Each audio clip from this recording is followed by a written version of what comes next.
नमस्कार साथियों, कैसे हैं आप सब लोग। देखिए, हम लोग RO ARO के मेंस कार्यक्रम में अभी तक टोटल 9 वीडियोस कंप्लीट कर चुके हैं। आज है ये हमारा वीडियो नंबर 10। आज हम इस 10वें वीडियो में एक बहुत ही इम्पोर्टेंट टॉपिक पर डिस्कशन करेंगे। जैसे कि आप लोगों को पता होगा कि हमने पत्र लेखन में लगभग सारे प्रकार के पत्र अभी तक कंप्लीट कर लिए हैं। केवल 2 टॉपिक बचे हुए हैं, टिप्पणी और सारणी लेखन। तो हम आज की वीडियो में सारणी लेखन वाले पोर्शन को कंप्लीट करेंगे। इसको इंग्लिश में कहा जाता है टैबुलेशन,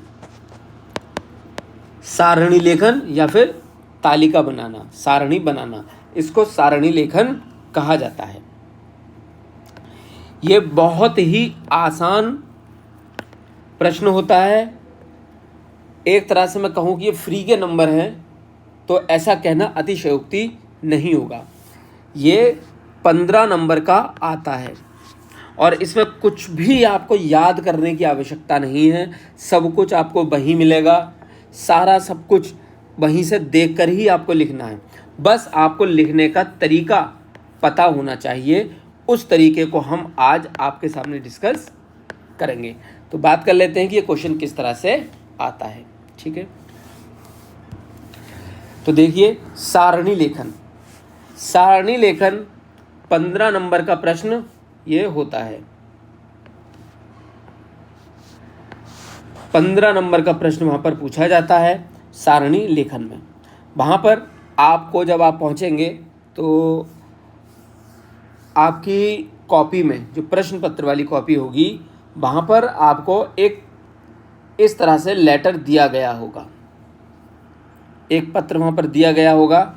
वहाँ पर लिखा होगा कि इस पत्र का सारणी रूप बनाइए या फिर निम्नलिखित सरकारी पत्र का सारणी रूप बनाएं। तो वहाँ पर इस तरह से एक पत्र लिखा होगा। इस पत्र का आपको वहाँ पर जाके सारणी रूप बनाना है। वो कैसे बनाना है उस पर हम चर्चा कर लेते हैं। उसे चर्चा करने से पहले हम ये समझ लेते हैं कि सारणी रूप होता क्या है, क्यों इसकी आवश्यकता पड़ती है। ठीक है, तो देखिए, ऑफिस के काम में अर्थात कार्यालय व्यवहार में कार्य सुगमता मतलब कार्यों को आसान करने के लिए, पत्रों के संरक्षण के लिए, अभिलेखीय रख रखाव के लिए, ठीक है, जिससे कि उसको आगे के लिए सुरक्षित रखा जा सके, तो अभिलेखीय रख रखाव के लिए निर्गत पत्रों का, जो पत्र जारी किए जाते हैं, उन पत्रों का एक सारणी रूप तैयार किया जाता है। मतलब कार्य को आसान बनाने के लिए, पत्रों को सुरक्षित रखने के लिए जो पत्र जारी किए जाते हैं उनका सारणी रूप बना के तैयार कर लिया जाता है। उक्त पत्र का सारणी रूप निम्नलिखित है। जब आप वहाँ पर किसी भी पत्र का सारणी रूप बनाएंगे तो वहाँ पर आप ये वाली चीज़ लिख देंगे, ये वाली इतनी, तो इसलिए आप इसको रट लें, आपको वहाँ जाके लिख लेना है। ठीक है, दूसरी चीज़, सारणी रूप में निम्न 6 बिंदु प्रमुख होते हैं। ये जो 6 पॉइंट हैं, ये आपको एज इट इज़ ऐसे ही क्रम से याद करने हैं। ये वहाँ पर लिख कर नहीं आना है, ये वाला पोर्शन लिख कर आना है, केवल ये वाला पोर्शन। ठीक है, केवल आप ये लिखेंगे उस प्रश्न के नीचे जहाँ पर ये लिखा होगा कि निम्नलिखित सरकारी पत्र का सारणी रूप बनाएं। वहाँ पर एक पत्र दिया होगा और वहाँ पर आपको फिर उसके बाद सारणी रूप बनाना है। तो सारणी रूप बनाने से पहले आप ये लाइन लिखेंगे। ये जो पॉइंट है ये मैं समझाने के लिए बता रहा हूँ, आपको वहाँ लिखना नहीं है।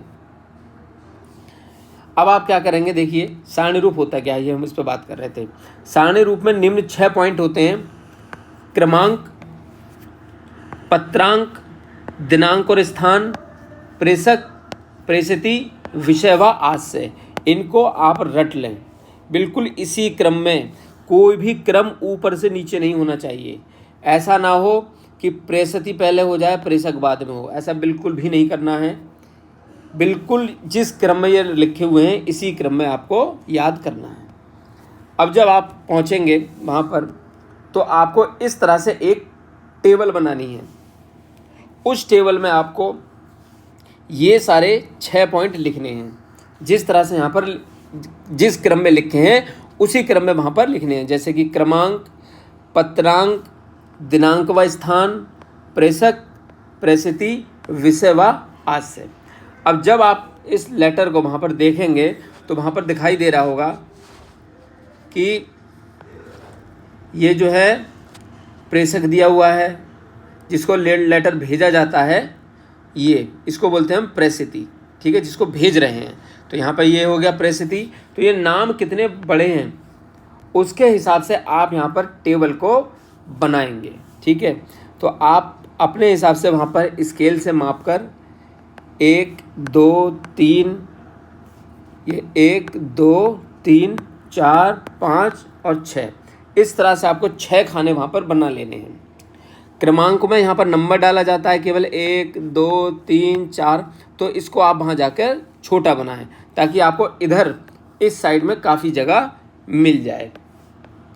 तो ये आपको चीज़ें वहाँ पे करनी है। अब देखिए, जब आप इसको कर लेंगे तो अब क्या करना है आपको, मैंने क्यों कहा था ऐसा कि कुछ भी आपको याद करने की आवश्यकता नहीं है। आप सबसे पहले क्रमांक में लिखेंगे 1, नंबर 1 यहाँ पे आप डाल देंगे। उसके बाद में आपको लिखना है पत्रांक। तो जैसे कि हमने पत्र पढ़े थे तो आपको पता होगा पत्र क्या होता है, ये होती है पत्रांक संख्या, ठीक है। तो यहाँ पर पत्रांक संख्या क्या है, 309/25/2023। तो इसको आप बिल्कुल एज इट इज़ ऐसे ही उतार देंगे। यहाँ पर कैसे लिखेंगे, इस तरह से 309/25/2023, ठीक है। तो ये हो गई पत्र संख्या, ये हमें वहाँ पर लिख देना है। इसके बाद में आपको लिखना है दिनांक।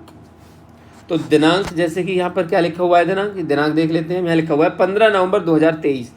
तो बिल्कुल इसको ऐसे ही उतार देना है, 15 नवंबर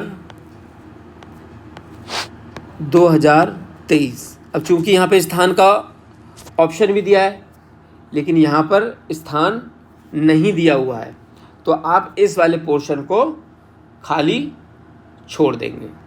इसको आप ऐसे ही खाली छोड़ देंगे, यहाँ पे कुछ भी नहीं लिखेंगे। अब आगे बात प्रेषक की। तो प्रेषक कौन है, अब देखिए, प्रेषक वो होता है जो पत्र भेजता है।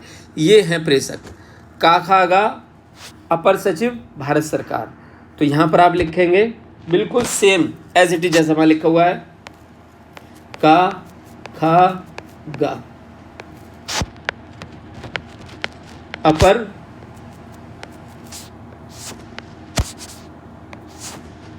सचिव। अगर एक लाइन में नहीं आ रहा तो उसे नीचे लिख सकते हैं, अपर सचिव। जैसे कि यहाँ पर हमने लिखा भारत, पूरा नहीं आएगा तो भारत सरकार, और उसके बाद पूर्ण विराम, इसको इस तरह से लिख देंगे। अब प्रेषिती, तो प्रेषिती कौन है यहाँ पर देखते हैं। देखिए किसको भेजा जा रहा है, इनको भेजा जा रहा है, कुलपति समस्त विश्वविद्यालय। तो हम यहाँ लिखेंगे प्रेषिती में कुलपति समस्त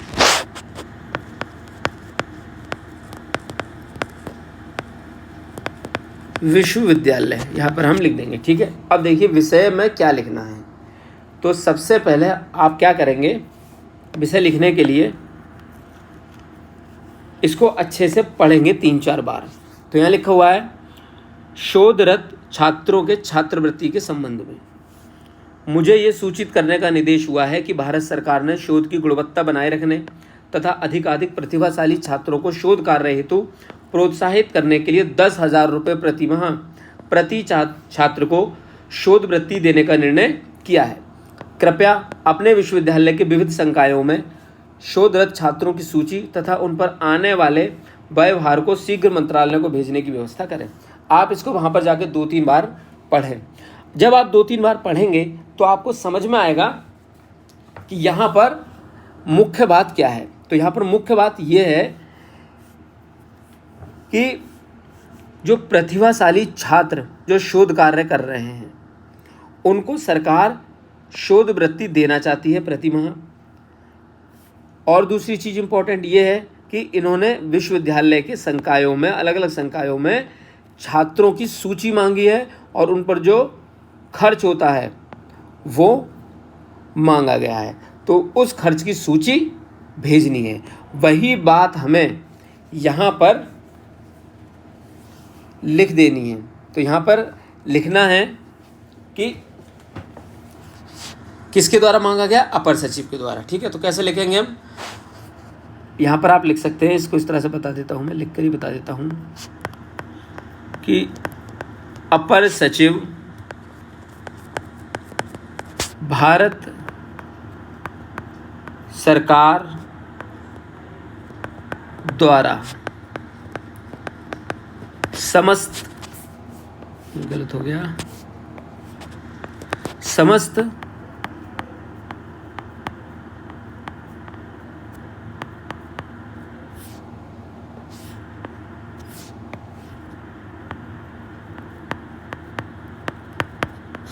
समस्त विश्वविद्यालयों के,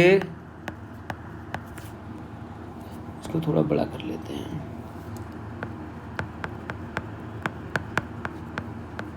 के कुलपतियों से यह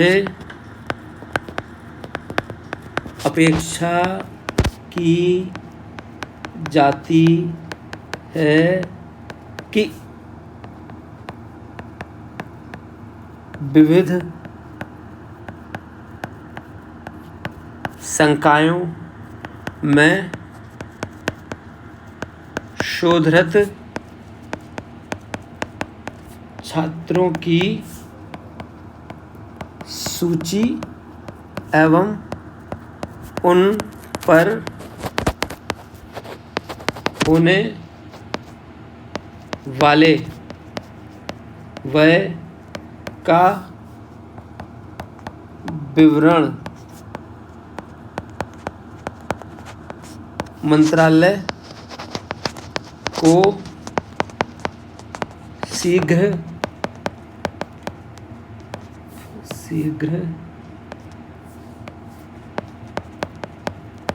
प्रेषित करने की व्यवस्था करें। ठीक है, सिर्फ आपको इतना लिख देना है वहाँ पर विषय को, मतलब आप वहाँ पर इसको बार बार पढ़ेंगे और समझेंगे कि यहाँ से क्या मतलब निकल रहा है। आपने सिलेबस को देखा होगा, तो मैंने बताया था उसमें कि इसमें जो एक गद्यांश दिया होता है वहाँ पर सारांश लिखना आता है, लिखने के लिए आता है। तो जो सारांश का प्रयोग है, वो सारांश का प्रयोग आपको यहाँ पर पत्र लेखन में देखने को मिलेगा जब आप जॉब करने के लिए आएंगे। तो सारांश इसीलिए सिखाया जाता है ताकि आप सार निकालना सीखें। किसी भी एक बड़े लेटर को पढ़ने के बाद ये समझें कि इसमें सार बात क्या है, मुख्य बात क्या है। ठीक है, तो ये है लेटर। 1-2 आप प्रैक्टिस करेंगे, आराम से हो जाएगा। बहुत ही ज़्यादा आसान है और 15 नंबर का होता है, नंबर भी अच्छे खासे होते हैं इसमें, अगर आप इसको अच्छे से कर आएंगे। ये सारी चीज़ें आप जो क्रमांक, पत्रांक, दिनांक, स्थान, प्रेषक, प्रेषिती, विषय आज से बताया गया है, इसको क्रम से लिखेंगे तो आपको आराम से अच्छे खासे नंबर मिल जाएंगे। 11-12 नंबर आपको मिल जाएंगे, जो कि बहुत अच्छे नंबर माने जाते हैं। तो ये हमारा एक आज ये कहते हैं कि सारणी लेखन आज समाप्त हो गया। पत्र आलेखन में केवल एक ही टॉपिक बचा हुआ है अब, टिप्पणी, उसको भी किसी दिन करा दिया जाएगा। तब तक के लिए आप पढ़ते रहें। ये वाली PDF आपको जो है ग्रुप में, चैनल में प्रोवाइड करा दी जाएगी। ठीक है, तब तक के लिए